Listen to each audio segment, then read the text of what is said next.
పంచాయతీరాజ్ గ్రామీణాభివృద్ధి దినోత్సవాన్ని ఘనంగా నిర్వహిస్తోంది ఏపీ ప్రభుత్వం. విజయవాడలో జరుగుతున్న కార్యక్రమానికి పంచాయతీరాజ్ శాఖ మంత్రి నారా లోకేష్ హాజరయ్యారు. ప్రస్తుతం ఆయన మాట్లాడుతున్నారు. లైవ్ లో చూద్దాం. పల్లెటూరికి సేవ చేస్తే పరమాత్ముడికి సేవ చేసినట్లని పెద్దలు పదే పదే చెప్తారు. అందుకే నేను మంత్రివర్గంలోకి రావాలని ముఖ్యమంత్రి గారు చెప్పినప్పుడు నా జీవితంలో ఆయన ఏం కోరింది లేదు. ఒకటి కోరాను, పంచాయతీరాజ్ శాఖ నాకు ఇవ్వండి సార్, పల్లెటూరికి సేవ చేయాలన్న కోరిక నాలో ఉందని చెప్తే పంచాయతీరాజ్ శాఖతో పాటు గ్రామీణ అభివృద్ధి ఐటీ 3 జోడించి ఈ రోజు నన్ను మంత్రి చేసిన మన ముఖ్యమంత్రి గారు కూడా నా కృతజ్ఞతలు. 2014 ఒక్కసారి ఆలోచించండి.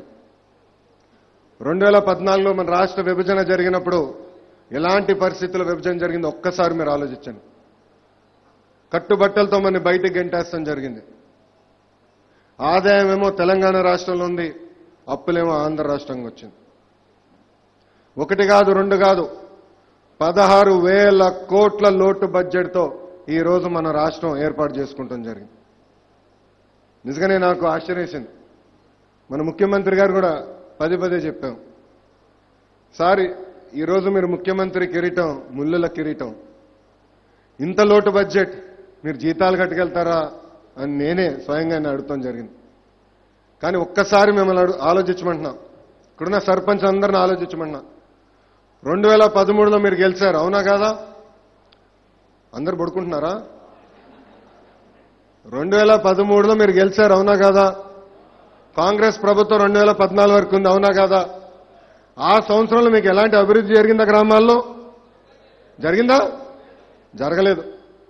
కానీ 16,000 కోట్ల లోటు బడ్జెట్ ఉంటే ఈ రోజు ఇంత అభివృద్ధి ఎలా జరుగుతుందని ఒక్కసారి మీరు ఆలోచించాలి. పార్టీలో తెలుగుదేశం పార్టీ ప్రధాన కార్యదర్శిగా ఉన్నప్పుడు మన ముఖ్యమంత్రి వర్క్షాప్ పెట్టారు. ఆ వర్క్షాప్లో ఒకటి చెప్పారు, ఒక పదం వాడారు, కన్వర్జెన్స్ అన్నారు. స్టాన్ఫర్డ్లో చదివిన నాకే అర్థం లేదు కన్వర్జెన్స్ ఏంటో. ముఖ్యమంత్రి గారు మళ్ళీ పక్క తీసుకెళ్లి, సార్ ఈ కన్వర్జెన్స్ అంటే ఏంటండి కొంచెం వివరంగా చెప్పండి అంటే అప్పుడు చెప్పారు, ఉపాధి హామీ పథకం కింద వచ్చిన డబ్బులు, సబ్ ప్లాన్ కింద వచ్చిన నిధులు, అదేవిధంగా 14th ఫైనాన్స్ కమిషన్ కింద వచ్చిన నిధులు, రాష్ట్ర ప్రభుత్వం ఇవ్వాల్సిన నిధులు అన్ని జోడించి కన్వర్జెన్స్ తీసుకొచ్చి గ్రామాల అభివృద్ధి చేయొచ్చని పదే చెప్పిన ఏకైక వ్యక్తి భారతదేశంలో మన నాయకుడు చంద్రబాబు నాయుడు గారు. క్షమించాలి, మన ముఖ్యమంత్రి చంద్రబాబు నాయుడు గారు. ఇంకా పార్టీలో ఉన్నట్లు భావిస్తున్నా, ఇంకా మంత్రి అని అనిపించలేదు. సో అందుకే అధ్యక్షులు వారు అంటూ ఉంటాను, ఈరోజు ఏ రాష్ట్రంలో చేయని విధంగా, ఆయన పాత్రుడు గారి ఆధ్వర్యంలో ఏ రాష్ట్రంలో చేయని విధంగా 10,000 కిలోమీటర్ల సిమెంట్ రోడ్ ఈరోజు మన ఆంధ్ర రాష్ట్రంలో వేసుకున్నాం.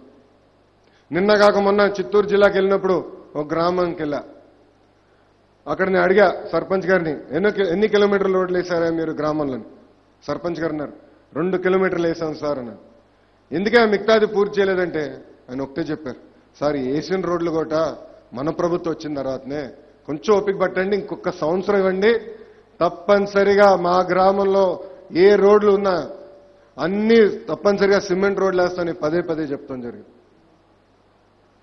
ఈరోజు గ్రామ అభివృద్ధి సర్పంచ్ చేతుల్లో ఉంది, నా చేతుల్లో పెద్ద ఏం లేదు.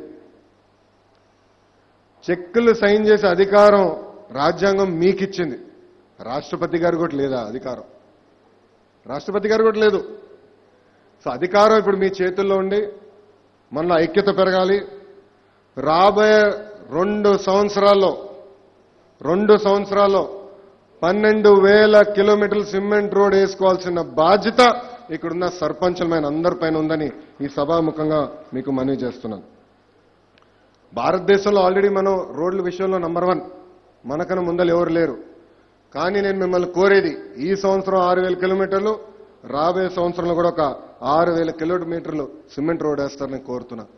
అదే కాకుండా రోడ్లు వేసిన తర్వాత రోడ్కి అటు ఇటు ఎవెన్యూ ప్లాంట్లు కూడా వేసుకోవాల్సిన అవసరం ఉంది, చెట్లు నాటాల్సిన అవసరం ఉంది. ఆ చెట్లు నాటిన తర్వాత కూడా దానికి పెద్ద ఖరీదైన సిమెంట్ ముక్కలు ఎన్నో అవసరం లేదు కాపాడేదానికి. సింపుల్ గా మనం చూసాను, ఈస్ట్ గోదావరిలో 4 చెక్క ముక్కలు పెట్టారు, గ్రీన్ బట్ట చుట్టారు, ఉపాధి హామీ పథకం కింద 100 రోజులు మళ్ళీ నీళ్లు కూడా పోస్తున్నారు. అంటే ఈస్ట్ గోదావరిలో ఒక్క గ్రామం చేసింది యావత్ ఆంధ్ర రాష్ట్రంలో అన్ని గ్రామాలు చేయాలని ఈ రెవెన్యూ ప్లాన్స్ కూడా మీరు జయప్రదం చేయాలని పదే పదే కోరుతున్నాం. ఇంకో పక్కన ఆయన పాత్రుడు గారు చెప్పినట్లు నేను మన ముఖ్యమంత్రి గారితో దాదాపు ఒక నెల పాటు పాదయాత్రలో పాల్గొన్నాను. నేను ఎప్పుడూ ఏ గ్రామంకి వెళ్ళినా చూసేవాడిని. గ్రామంలోకి అడుగుపెట్టే ముందల చెత్త కంపడుతుంది. మళ్ళీ గ్రామం మన పర్వాలేదు ఒక మాదిరిగా ఉంటుంది. మళ్ళీ గ్రామం వీడి ఇంకొక రోడ్లు వెళ్తుంటే మళ్ళీ చెత్త కంపడుతుంది. అట్లయితే దోమలు కాకపోతే ఏముంటాయి?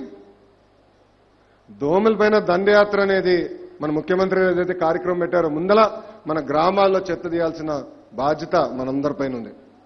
దాంట్లో భాగంగా సాలిడ్ వేస్ట్ మేనేజ్మెంట్ బయట ఎగ్జిబిషన్లో ఇక్కడ పెట్టారు.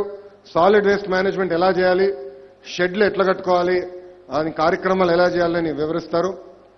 ఇక్కడున్న సర్పంచ్